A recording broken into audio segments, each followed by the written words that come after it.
Welcome to World Tide News, where we navigate the powerful currents shaping our world. Today we ask a pressing question. Why is Ethiopia being asked to police Gaza? Gaza is moving into a new phase of war, and this time the front line is diplomacy. Washington is on the phone, not with one or two allies, but with more than 70 governments, asking them to send soldiers into a land shattered by bombs and blockade. The plan has a polished name, the International Stabilization Force, and a clean promise: foreign troops will keep the peace so Gaza can rebuild. On paper, it sounds simple.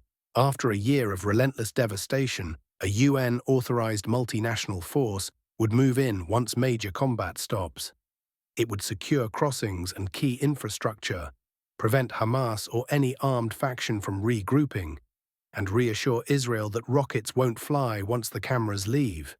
No permanent Israeli occupation. No return to Hamas rule. A neutral blue helmet buffer between civilians and the next round of violence. How soon do you expect that International Stabilization Force to be up and running in Gaza? I think that it's, in a form, it's already running. In a very strong form, it's already. But it'll get stronger and stronger, and more countries are coming into it. They're already in, but they'll send any number of troops that I ask them to send. But the cracks appear fast. The US wants 10 to 20,000 troops on the ground. Most of those 70 countries aren't lining up to send combat units into Gaza's ruins. Reports suggest maybe 19 governments have shown willingness, and many only for logistics, training, or humanitarian support. Peacekeeping on paper, yes, but in reality, it's a political hot potato. Everyone agrees Gaza needs stability, but nobody wants to enforce it. So why Ethiopia? Because when the world shops for peacekeepers, Ethiopia is always on the shortlist. For 2 decades, Ethiopian soldiers have worn blue helmets and African Union badges in Somalia, South Sudan, and Abyei. Battle-tested, used to complex conflicts, and operating where peacekeeping and warfighting blur. To Washington, Ethiopian troops are exactly the kind of force you want if you're serious about order in Gaza. US officials have approached Addis Ababa, probing whether Ethiopia would contribute soldiers, police, or security units. Yet the Ethiopian government has not publicly committed. No yes, no parliamentary speech, no detailed explanation. Only quiet conversations, speculative headlines, and a heavy question mark. And that silence is deliberate. Ethiopia is still managing the aftermath of its own brutal conflicts in Tigray, Oromia, and Amhara, with deep social wounds, a fragile economy, and contested legitimacy.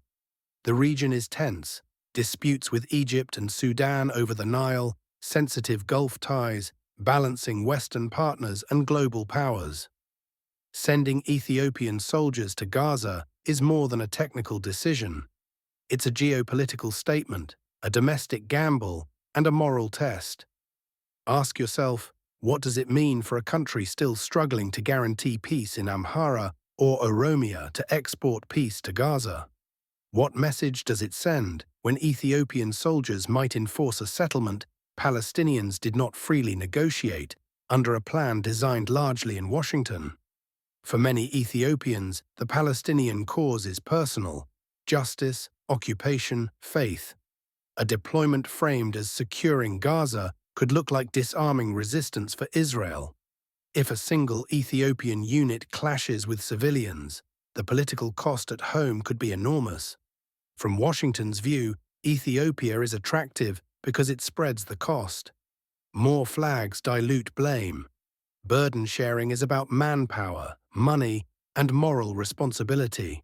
No single government carries Gaza's future on its conscience. Washington has knocked on 70 doors. Some have offered equipment, training, niche units. But the real question isn't who says yes on a conference call. It's which countries will put soldiers' lives, domestic stability, and moral capital on the line for a peace they didn't design. Ethiopia now stands in that doorway. If Addis Ababa agrees, Ethiopian troops carry not just their flag, but an invisible American flag on their backs, bearing a plan whose success is uncertain and legitimacy contested. If Ethiopia refuses, it risks displeasing a superpower at a time when aid, investment, and diplomatic backing still matter. Gaza's 70-nation question is simple: who pays for a broken order? The people of Gaza have paid in blood. Now countries like Ethiopia are asked to pay in soldiers, reputation, and fragile peace. Before a single Ethiopian boot hits Gaza's sand, that question deserves an honest answer. This is World Tide News, where we follow the evidence, not the alliances. If you value staying informed about the forces shaping our world, please like, share, and subscribe. See you in the next report. Thank you for watching.